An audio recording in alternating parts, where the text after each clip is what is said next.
Hi mamas, welcome to my channel. Thanks for stopping by. This is a very quick video. I just got home from a modeling session and my baby's about to take her bath. This video has been requested so many times on how I sanitize and wash my pumping parts. And even though I'm super tired today and I don't have good lighting, it's like evening and it's just all very messy right now everywhere, I decided to still make it because honestly this is as perfect as I can be with this makeup and hair, and why waste it? This is my cleaning station. Storage here for clean bottles, and this is where I wash the parts, and I will show you the process. Here I put the washed clean pump parts so they're not dusty, and I just cover them like this. Here's my sink. Once I'm done pumping, I use this, you can bowl or something. I actually got it from the hospital where I delivered. If you're pregnant, make sure to take it home because this is going to be very useful down the road. I use it for storing the dirty parts. So after I'm done pumping, I put them over here. I disassemble them right away because that's what recommended, and I make sure that I put water, because it's not good for milk to stay inside. And while I'm putting water in, I usually put a few drops of this Medela soap.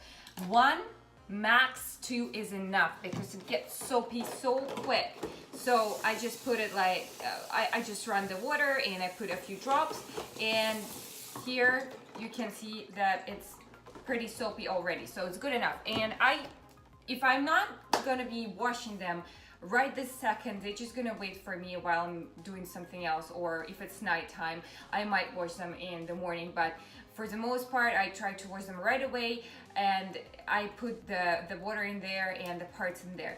Next step, I'm taking each part individually, and I have a variety of brushes here. They're right by the sink. I use a bunch of them. So, and I just regularly wash them as I would, as anyone would do. After I washed the part, I put them on here, in here, and I do it with all the pumps. So let's say they're all washed in here. I use different kind of brushes for the little parts over here. I use this, or for nipples and small membranes, I use this type of brushes. So this is in my second basin, which I got in Ikea, and they were selling in a set, I think, of 3. This I'm taking to a cooler with a hot water. I do not pour till it's half, just maybe a quarter, so it has substantial amount of water, so I can use it to wash the pumps.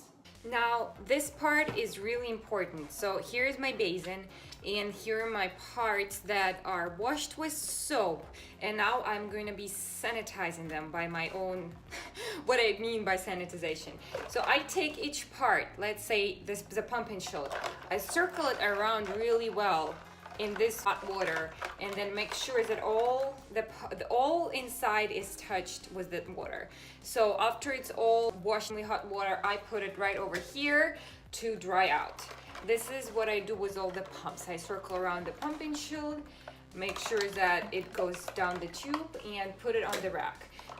This is the same, this parts, I make sure that the water goes through them fully, like the milk would go, and I put them on the rack as well, and the same with this thing as well.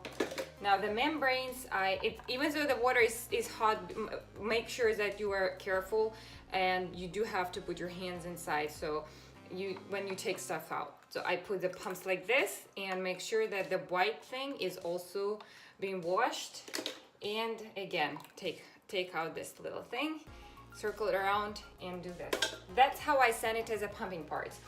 When it comes to bottles, nipples, for example, this is a clean one, but I will just show you. I put it exactly the same way and just circle it like this on the surface, and just circle.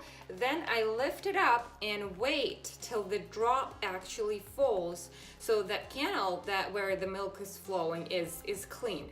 So usually I wait for 1 drop, but sometimes you can wait for a few, and it can take actually a while.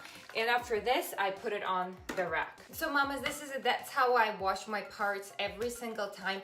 I know some of you might find it extremely obsessive or a little bit obsessive, depends on on what type of person you are. But I personally, it doesn't really take much of an effort. It's a few minutes and it's super clean after that, so why not to try it? I know if you do not, for example, have a cooler, you can easily use a teapot. You put the water inside the teapot, any type of water, either bottled water or the one from the sink.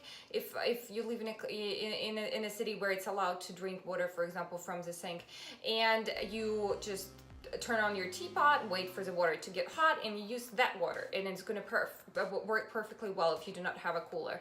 Other people not do this at all. They just use a bottle of water or baby water, and you know, it's clean enough. So everyone chooses the method that works for them the best. This works well for me, and at no point in this video I suggest that this is like the best and the only option to wash the bottle. So this is just my case. This is what I've been doing since she was born, and I think I will continue to do this until I'm done with breastfeeding. Thanks so much for watching. I will put all the links to the products I have in my station over here below, and also really cool, exciting stuff is coming up in my life, and I can't wait to share them. But right now it's a little bit too soon, so stay tuned on my channel and you will be really surprised.